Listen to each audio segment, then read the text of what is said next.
And I always get this all the time with spirit. They don't like when we're miserable or upset or sad. They love when we laugh. They love when we poke fun at stupid little things that they may have done, you know, and they just enjoy the laughter. And I think that they really just want us to, and they don't miss us. The Luminous Life Podcast is a show all about beauty without the BS. We're beauty business OGs, and we know that the secret to looking good is feeling great. We'll question beauty standards and share the behind the scenes of running a beauty business that puts your beauty first.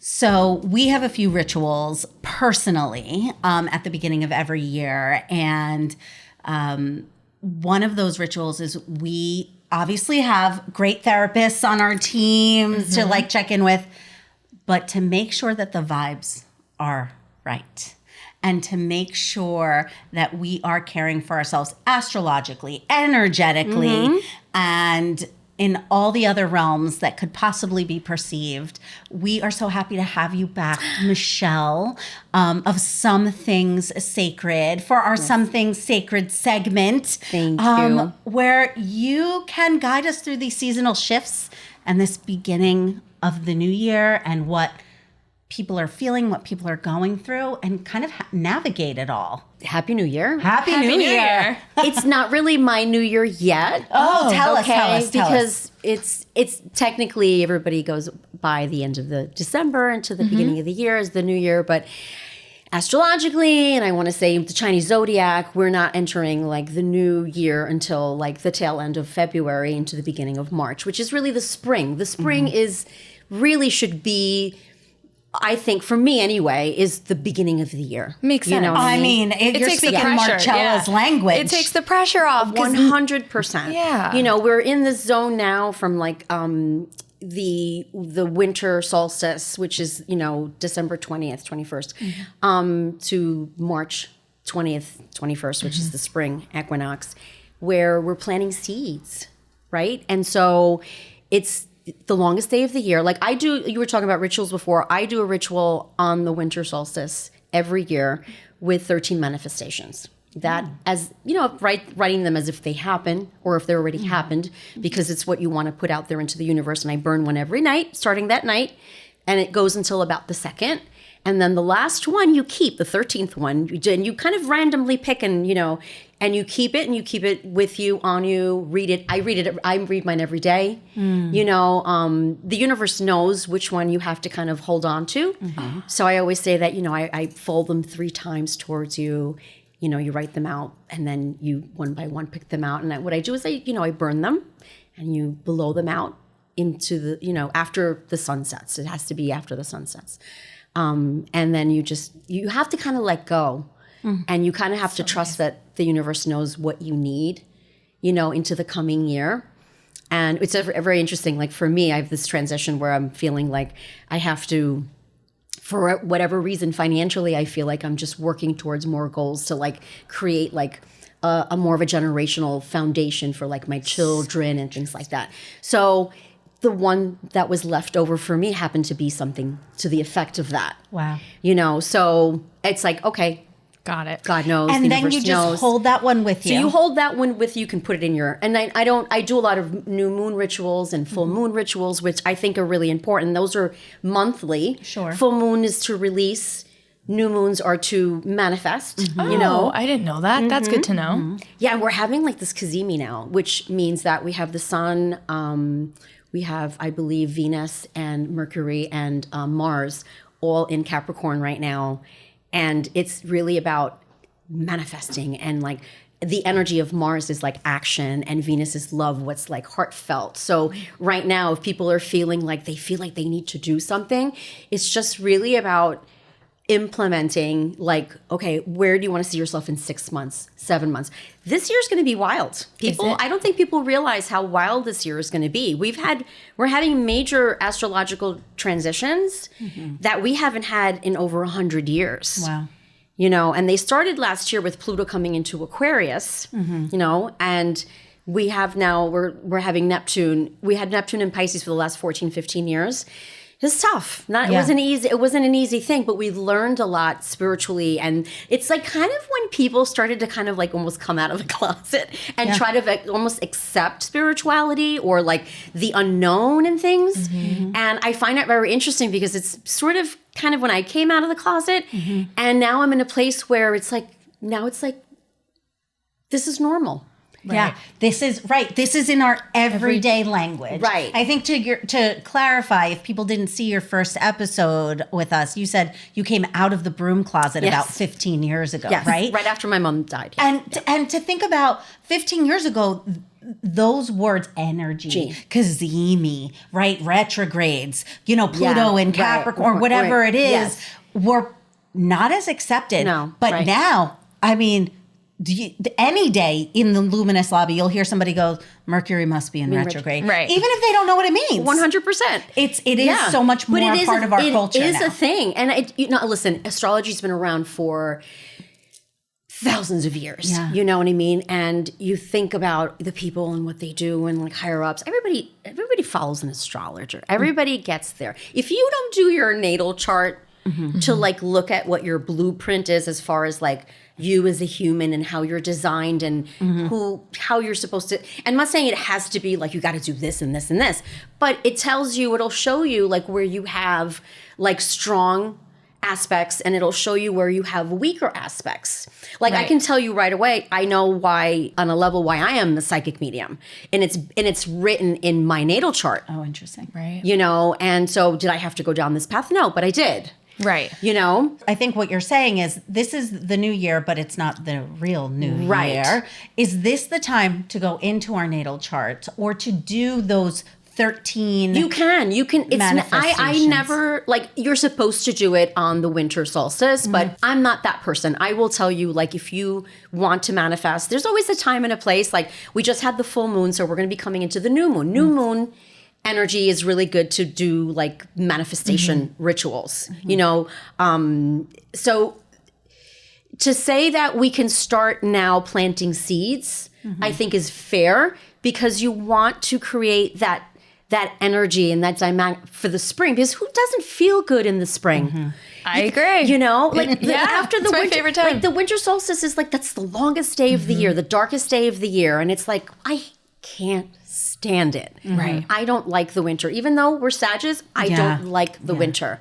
I love the spring. I love the summer, and that's just when I thrive. But for the next couple of months, that's what you plant the little seeds. So I think the word little is interesting right now too, because for the first time, so Luminous has been around for 11 years now. For the first time, we're hearing people saying, I'm not making any big changes. No.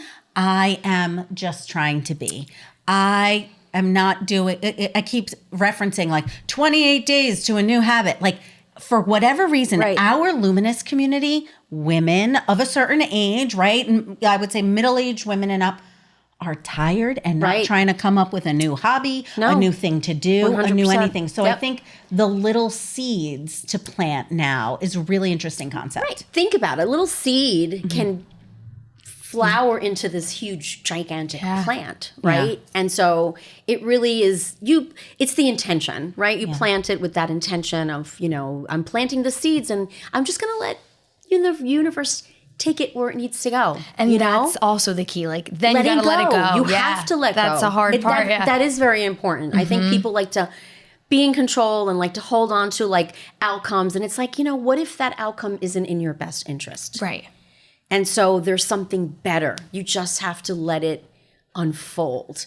I've recently been asked to go sort of backwards with doing things that I would do like, years and years ago. Like, I'm like, I don't have time for that. I'm like, that's not where I am in my space.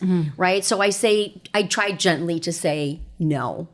Right. Little things like not responding to a text message from someone that like constantly needs that reassurance or that like, and you're like, I can't, I'm not going to put myself in that position of, I feel drained just knowing that you texted me. No, I can't do that. That boundary. That feels like such a universal truth right now. I feel like somewhere in December, in the blur of December, I just stopped responding. Yeah, I'm an inbox zero Mm-hmm. text, not emails. Zero person. But sometimes it took me a week. Sometimes it took me 2 weeks. Yeah, I mean, Sometimes I and didn't. it's self-preservation. It's what it is. And I think it also allows people to reflect on, like, I think, and I'm not doing it to teach anybody a lesson, but I think that they kind of get the hint. Okay, she's not responding. Like, am I being overbearing? And sometimes they realize, I'm sorry, I feel like I was over. And then they get it. They get it. I'm not trying to be anybody's teacher, but I think people need to really be a little bit more self-aware that they can be overbearing. And that, again, people think I don't have, like, problems in my life because of what I do. I'm normal. I'm human. I have stuff going on. Yeah. Do I need to tell the world what's happening in my? No, it's none of anybody's business. Right. Why would I? So, but some people enjoy. I want to say enjoy because I really feel like they enjoy kind of like they need to like dump on you or something or like and it's they think because I do this that it's like, oh yes, dump on me. No, Right. No. absolutely not. I'm not available for that. Right. I mean, we've been talking about it a lot, Marcello, recently. I feel like where you say your kindness is a choice. Your Right. joy is a choice. Don't take- Where people say, what problems do you really have?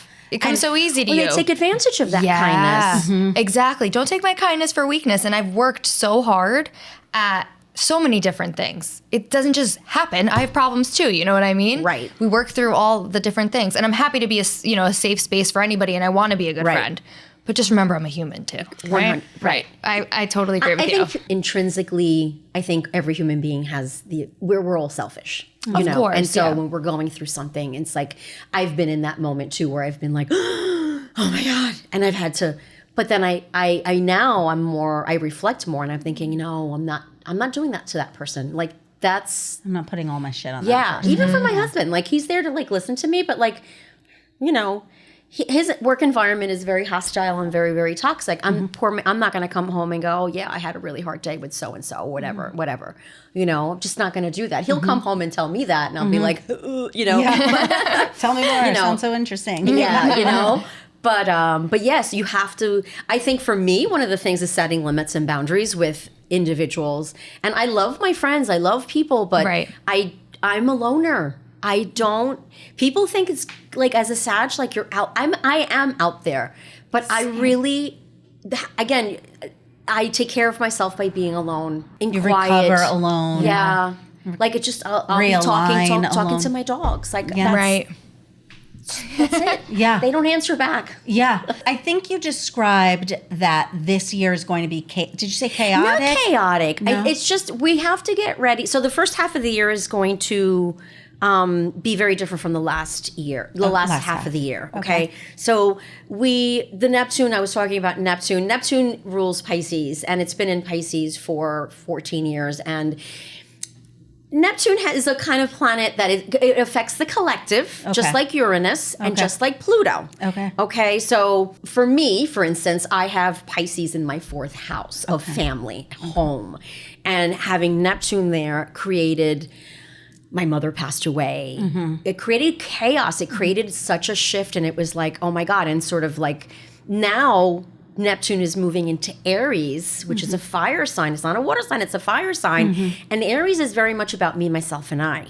Does better in Aries. Saturn's also going to be conjunct, which means that it's next to each other for probably 2.5 years in Neptune. But we're going to have Neptune in Pisces, in Aries for the next 14, 15 years. And it's the energy of it is just going to feel different, you know, and it's going to affect the collective. So people are going to be like, what is going on? Why do I feel this way? Fire energy is about doing, you know what I mean? And it's also about sort of burning away what isn't working. You know, when we just ended a 9-year, which is the snake year. What do snakes do to become bigger? They shed their skin. It was a 9-year. 9 is again, people will say this is a 10-year, but it's really not a 10-year. It's a 1-year. Oh. Okay. And it's a fire horse year. Okay. So the energy of a snake and a fire horse is very, very different. We haven't had a fire horse year. If I'm not mistaken, in over 65 years. It only happens every so often. I mean, fire horse sounds so much more aggressive than a horse. What does it mean? Which means that I think we're going to see a lot of shifts and changes. And it's almost like, it's like when something gets like sort of put on fire and it's like, oh shit, that was fast. Oh my God. Oh. You know what I mean? So it happens like very quickly. Yeah. You just have to let it be. Just let it go with it. But it's the energy also of like doing and moving forward. And the horse, I mean, horses are unbelievable animals. And, you know, their energy, if you're around a horse, it spans 5 feet. Their auric field spans 5 feet, which is why I think people like to work with them when they're trying to heal like their wounds and trauma, because they're these magical creatures, you know? And so the fact that we're having this fire horse here, I think this particular year, so we're having eclipses and we're having like, again, Saturn, Valentine's Day is when Saturn moves into Aries. Like I'm going through my Saturn second return, which can be trying, but because it's a second Saturn return, it teaches us, okay, what have you learned from your first Saturn return that you've implemented? And so it doesn't have to be difficult. You just have to be aware. Because your first Saturn return is in your late 20s, right? Yes. Isn't it? Okay, yeah. So it's like saying... 27, 28 years old, usually. So it's saying your Saturn return now is what have you learned since then? Since then, right. And I've learned plenty then, right? Like plenty, right? But Saturn is the planet of... I don't want to call it hardship, but it's our teacher.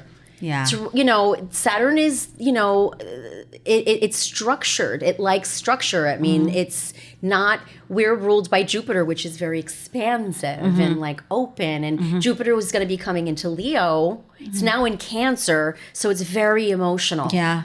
People are very emotional. And it depends, really. We're Everybody's ruled different. by Jupiter, meaning Sages. Sages Are ruled by yeah. Jupiter.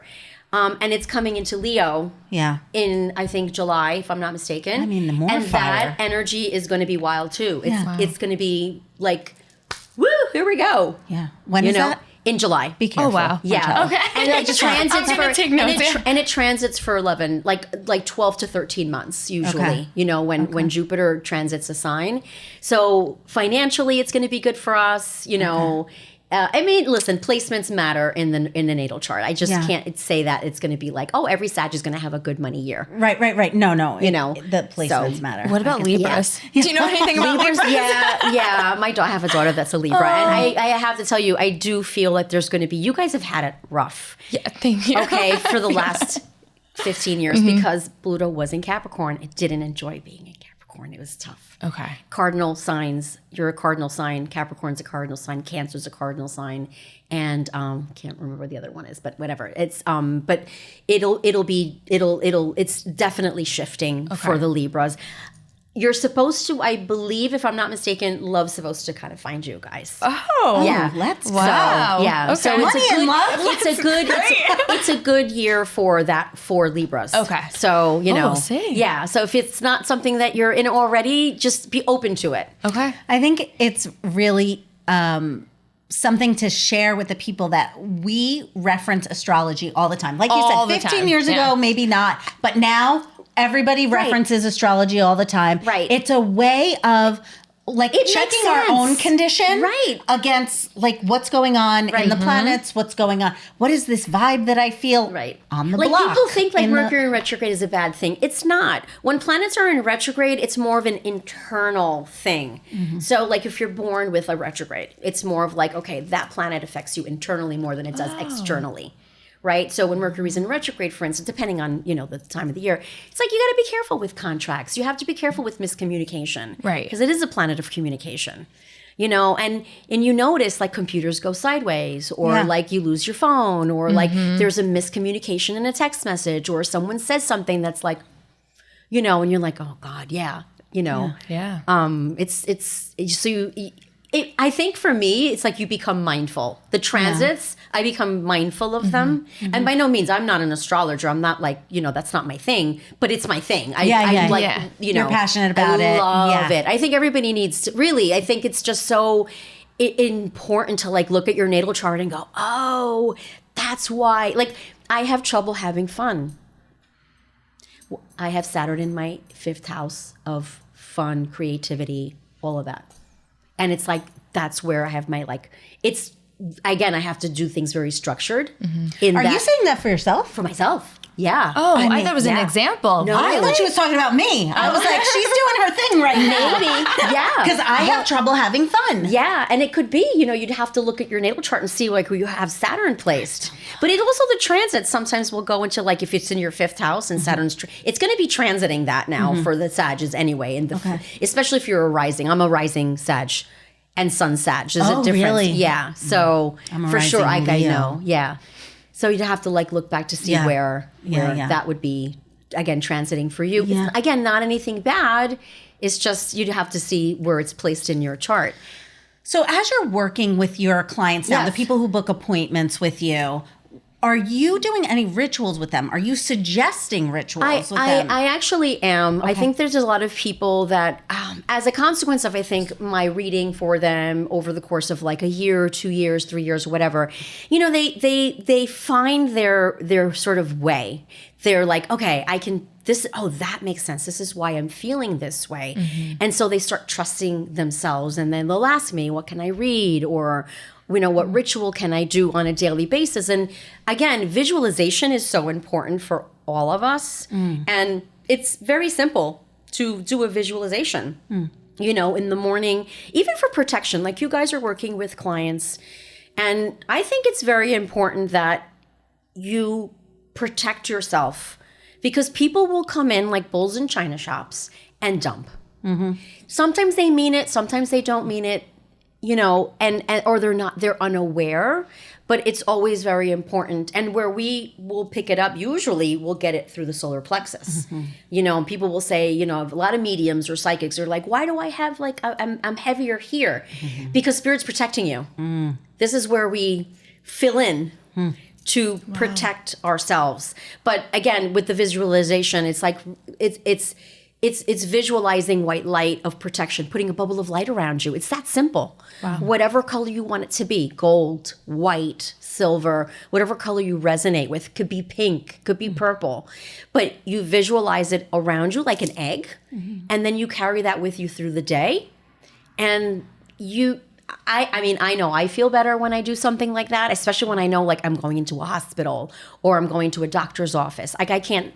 Or an it's airport. hard. Or an airport. Always bubble up. I call it bubbling up. I always bubble up before an airport. Yep. Because the energy is wild It in there. is. It really is. It's a good one. Zany. Yeah. I don't know how people work in an airport.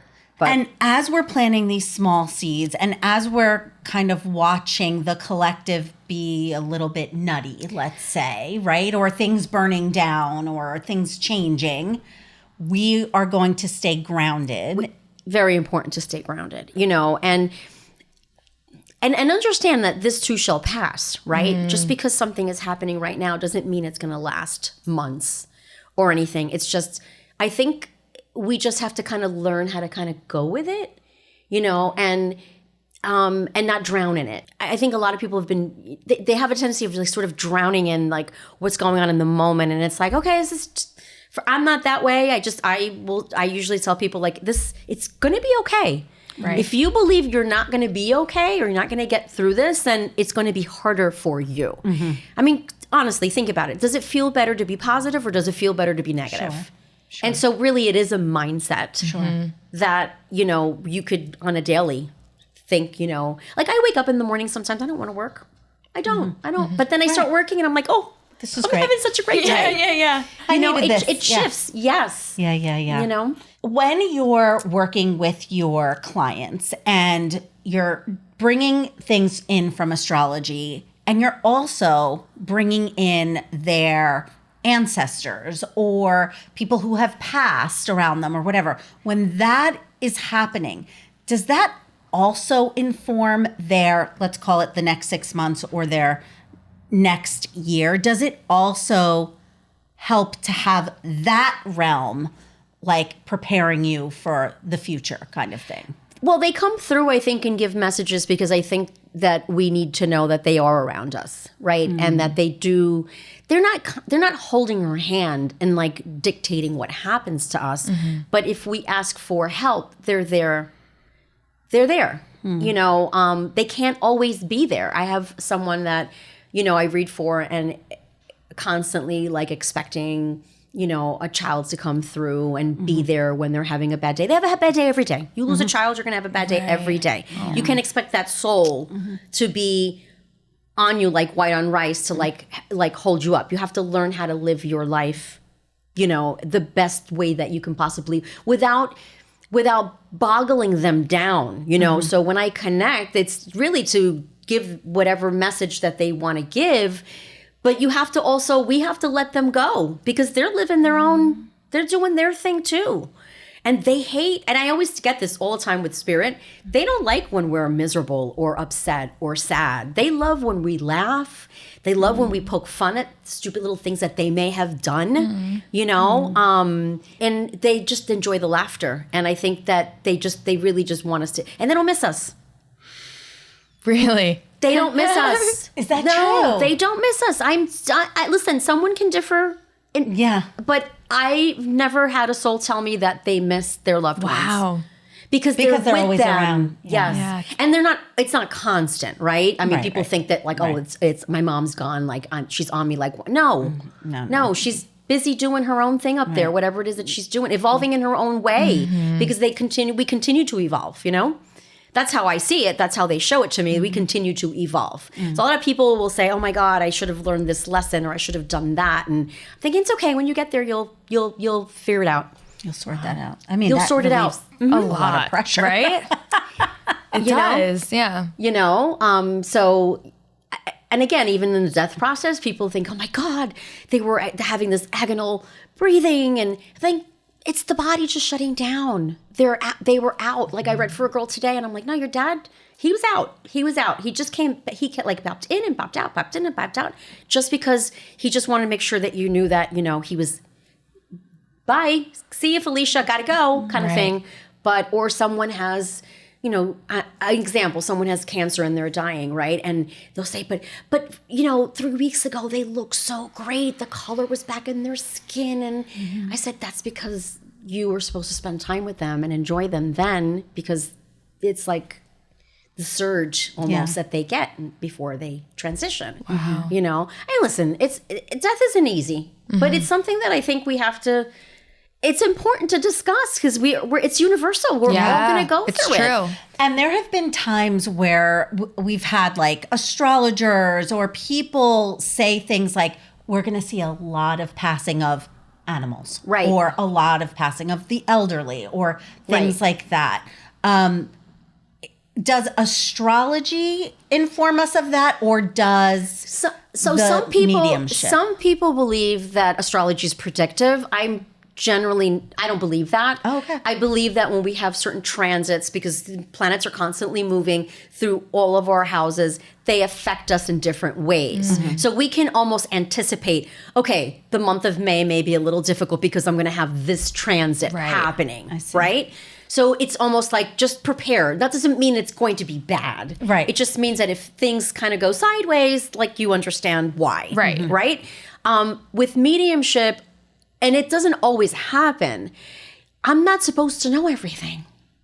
You're not supposed to know everything. Mm-hmm. I read for this darling woman yesterday, and she's a set of twins, and she lost one. One had cerebral palsy or whatever when he was born, and I wasn't supposed to know when he was supposed to go. Sometimes they'll tell me, spend time. Mm-hmm. She wasn't even supposed to be present. I was like, you weren't supposed to be there, right? So I think a soul makes a decision many times to not have their loved ones be present. Wow. And I walked out of the room and they died. I wanted to be there. It's not what you wanted. It's what they wanted. Right. I think that the way that I relate to astrology is like, I find it as such like an affirmation of where I'm at. Mm-hmm. Like, where you read something or even just you saying, there's a Kazemi, which I don't know what a Kazemi is. You just taught us. It's a couple of planets all in alignment in one sign, and it's not a bad combination to have. Right. So it's almost like when their planets are together, lined together, and in conjunction, which that's what it is. They're very powerful. They feed off of each other and they fuel each other. So, but so let's say I was going through something and I'd be like, I don't know, I feel off. Well, if Michelle says that's your Kazemi, I'm like, oh, it's my Kazemi. Right. You know, it's like little ways of comfort, right? Or calming someone down to say it's okay. It's just this is temporary. Yeah. Right. Yeah. This again, this too shall pass. Yeah. It's all going to change in July. Well, You know. yeah. I mean, I feel like we're having eclipses. We're going to have, again, the major transition of planets moving into a completely, like we're going from water to fire, which is completely opposite, you know? And so it's going to like, I've been telling people for a long time, like education is going to change, government is going to change, law is going to change, school's going to change. There's going to be major technology. Technology is going to make our heads spin. Like the way that it's already kind of like there, and then it's going to slow down. Okay. You know, it's not going to be one of those things that it's going to be like, oh, we're going to be taken over by AI. I think it's going to get a little nuts with the AI, Sure. but I feel like as humans, I think we're going to be coming back to our no, this isn't really what I want for myself, because we're not robots. Right. We're human beings. I feel like that's already happening. Yes, Like, I do you too. can hear it with you can hear it with our clients. Yeah. I'm doing crazy things like trying to take winter walks. Yeah. Even though I Right. hate the winter, Same. I just need a better thing to do than being on my phone. Right. Yeah. Or Right. you know, being on my computer. So I'm like, look at me being Yeah. a winter walker, Right. you know, kind Yeah. of thing. Yeah. I feel like people are pulling back and trying to, I don't want to say like get back to basics, but disconnect from the technology. For sure. and- That's absolutely complication. the perfect word to use. We are going back to basics. Okay. It's about finding joy in boiling 2 eggs, you know, making a meal for your family. You know, I could tell you that I tell my husband all the time, I say, please don't let me brain rat in front of the TV. Like, I just don't want to, like, and sometimes I do it. Like, I love documentaries. So, you know, I sit and watch them. I'm like, okay, I've been watching TV for too long. Or I've been, even with TikTok and stuff, like when you're scrolling and you're like, I'm like, what am I doing? Like, Your brain feels like you mush. feel Like, it. yeah. you know, like yuck, you know? So for me, again, in my house of creativity, like I'm going to, like I'm thinking already, my wheels are turning about, oh, what can I design or what can I create that can be something that could be long lasting? Like, you know, and just put it out there. And if it takes, it takes. You know, obviously I have to get readings for that just to make sure that it's okay and in alignment with like my own journey, you know, so that I don't ever want to do anything to upset like guides or like, you know, a Sure. certain religion or anything Right. like that I, you know, practice. Right. You know, so it's very, you have to be careful. Sure. You know, like, Sure. So I think that's the other thing is to remind people that there's a lot of astrological haters also right Yeah. now, and like medium haters and all of, there's like a Yeah. ton of that right now. And I feel like we talked about it in a simple way. It's like, why yuck anyone's yum, but also see this all, if it resonates, when something resonates, you feel it in your body. Right. You feel, you're like, oh, that's the truth. I had a teacher, I'll call him a spiritual teacher, an energy teacher. And I would say it resonates, but I don't know. He's like, you're remembering. You're remembering. This isn't new. You're just remembering. Right. And so like when you're reading your horoscope and you're like, damn, that's right. Like that's a remembering. That's a resonance. Like, right. And, You know, and it's okay to, maybe it's not a perfect science. Maybe it's not the way everybody does it. But if it, we're not supposed to do it all the same, Right. right? We like it should be different. We're all different human beings, and you know, with respect to, you know, I mean, there's lots of haters. I think people are just like, again, afraid of what they don't understand. Sure, you know, or they're programmed, right, to believe, oh well, this is what I was taught, and though because I was taught this way, it's a programmed mentality, Right. And so we're learning, I think, it collectively is to kind of step out of like we're rewiring our brains or rewiring our spirituality or our souls to like realign with more fundamental things of like grounding yourself, you know, drinking more water. Like a lot of people, I find a lot of young people are not drinking anymore, which is really right. great. Drinking lowers your vibration. That's why they're called spirits. Oh. I didn't know that. I know, right? So I listen, nothing wrong with having a glass of wine. Right. But, I went sober about 6 weeks ago. Like, No way. completely. Like, yeah, I don't even drink. I don't want, like, my body doesn't want that anymore. I don't. And I think listening to that, right? Like, that's the whole point is like you hearing that and honoring it is the Right. whole point of everything. I like, and don't get me wrong, I love a nice glass of wine, but I'm thinking, I don't, my body is saying no. I don't want it. I don't need it.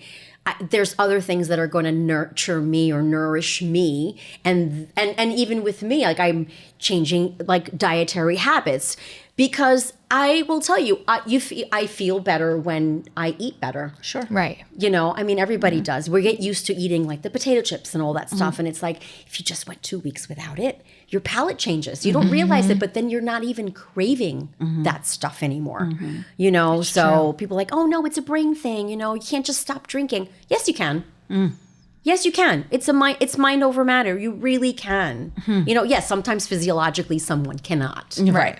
It's because there's a problem. Right. But that's, and I have, again, nothing against alcohol, or liquor stores or anything like that. Right. Because it is a business. Sure. But I just find with the youth, they don't really, they're not about it anymore. It's really true. I feel like they're all like the young people are. Which is good.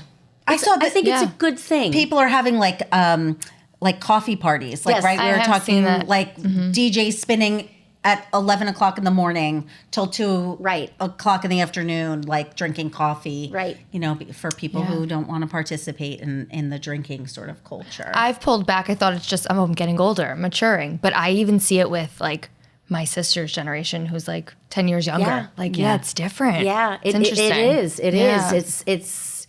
And again, it's like with love, right? I tell the young people too, like you want to fall in love with the pattern of behavior, not the potential in somebody. The potential in somebody, everybody's got a potential. But it's the pattern of behavior that they show you is really, truly who they are. So you got to look at that more than, oh, he's cute, or oh, he's come from a good family, or he really has these goals. That doesn't mean shit. Yeah.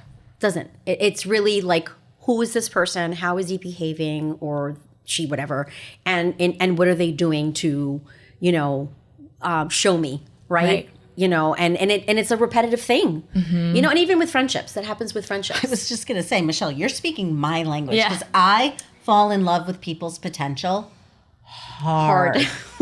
Like You do. I call it like sometimes I call it, I shouldn't call it this, but sometimes when you see like a friend doing this and like fawning all over a guy that doesn't deserve it, I call it dumb bitchitis. Right. But I get dumb bitchitis maybe With people. once a day, Yes, she every does. single day. And I get like, I'm like, but they've got so much potential. In them.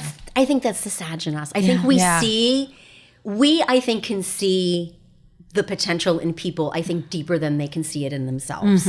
Sure. Which is, listen, for me, I absolutely, like with what I do, I'm like your biggest cheerleader. Like I will not tell you that you can't do X, Y, and Z. If not, I'll tell you like, girl, why aren't you doing that? Or why, what? Yeah. Wait a minute.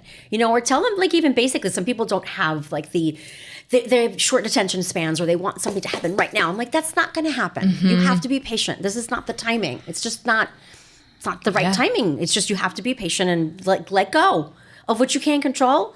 To let the universe kind of work its magic. You know what I mean? And work with it, because I think it's important to work with it.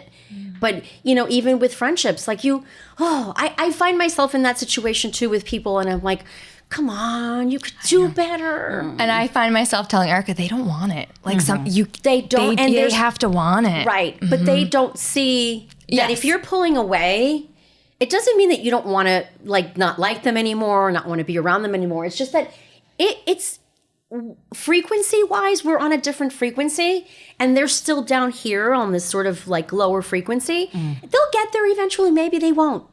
And it's like yin and yang, right? Like people say, well, there has to be good and evil in the world to balance out. There's a lot of us that are raising our vibration and raising our frequency to be the best version of ourselves. And then there are people that are just stuck in It's like the flat tire. It's like you fix the flat tire, but then you're like, oh yeah, but I have a flat tire. I'm like, stop. Get out of neutral. Yeah. Or stop like looking in the rear room mirror, like looking back at what Get a new fucking tire. Yeah. For seriously. Yeah. I mean, I You think have to it took want my it. 48th, like in my 48th year was the first time I ever said out loud, I said it to Marcella, it might not be in this lifetime for her. And that, for me to say that is like goes against almost everything that I've ever believed about somebody. But it might not work out in this lifetime for her. And that's not, it's not our place to even make There's them no aware yeah. of that. And even my judgment, like I've got to like, it's like a good awareness that I need to bring some neutrality to the situation, that I might be too attached and too dreamy and too optimistic. You know what I think happens a lot too, especially as we get older, we have more discernment than, it's not really judgment. I think people look at it like it's judgment, like we're judging them, like it's been hard for me. And when I'm like, okay, you want to live in a victim mentality, then that's fine. Like live in that victim. Like I've been through crap myself, and I'm like, but I don't. Ooh, yucky. Who wants to live in that space? That's right. You know what I mean? I went through it. I did it. It's like, but I don't want to go back. I don't want to remember that. Right. You know, even like when going through like, I don't know, like a breakup or a divorce or whatever. You know, I mean, I get along with my ex-husband, you know, and I don't look back now and think, oh my God, he did this and that or whatever. I wasn't perfect. You know, I contributed to the demise of that relationship too, you know, because it's what happens. You have to take accountability for that. But I don't live in that space. If I talk to him or whatever, like I'm not thinking, oh, you did this or you did that. Because it's what for? Yeah. Right. That's done. It's over. It's done. It's like move ahead. Like what did I learn from it, right? What did you learn from that? Did you become a better person as a consequence? I think we both became better people as a consequence of it. Yeah. You know? Yeah, even though it was hard. So I think what I'm hearing from you is like there are these like collective themes of like people not necessarily wanting more, but wanting better, like more simplicity. People needing to get ready for maybe a little chaos, but being aware. You know, the chaos is going to come from Uranus. Okay. Because Uranus, it's the higher octave of Venus, and it's very unpredictable.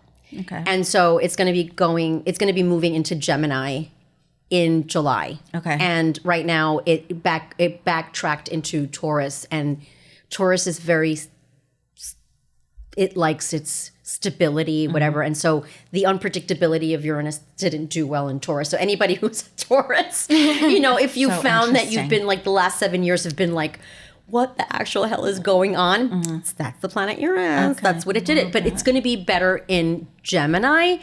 I think we have to be open to the unpredictability of like life and the world and like just. I agree. It's okay. It's okay. Like, you know, and again, it's harder for some people than others, but like be open to that. Like I have Gemini in my 7th house of one-on-one relationships. So I know I'm going to be most likely meeting new people like in the next 7 years of the next transition of my phase in my life, you know, and I'm open to it. Yeah. I'm good with it. Right. I'm like, bring it, you know, because I did my work, you know, and it's now I'm ready to like do new things. And I think that again, where astrology comes in is like, look at your placements. Where do you have Gemini? Uranus is going to be in that house.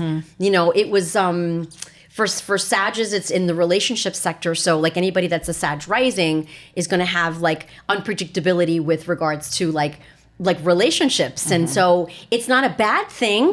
It could be that you could meet, be a good thing. you could meet someone and be like, oh my God, smitten with them. Right. You know, or whatever. Some people are carrying that in their first house of self, you know, so they themselves are changing, you know, but it's, it'll be interesting. It'll, I think everybody needs to book an appointment with Michelle For sure. and go over their placements. I mean, I'm going to put that on my list of things to do tomorrow. Book the appointment so we could go over our placements. Yeah, and I think people can like look at the placements and say, okay, this is okay. Now I understand this better. Right. Like I have a grandson that has many placements in the 8th and 9th. He's got stelliums in both houses. That one's going to be my medium. I know it. Oh, Wow. Yeah, spiritually so aligned. so interesting. So aligned, and I'm like, ooh. I'm like, I don't know if their parents know that or not, but like right. I've studied both of their charts, and I'm like, It's so cool. Yeah, that one, this one, and he's a Pisces. So cool to get to know somebody through that lens. Right. So interesting. So it's like, as a grandmother, like, where's my place in all of that, right? Like, because I really didn't get guidance. Right.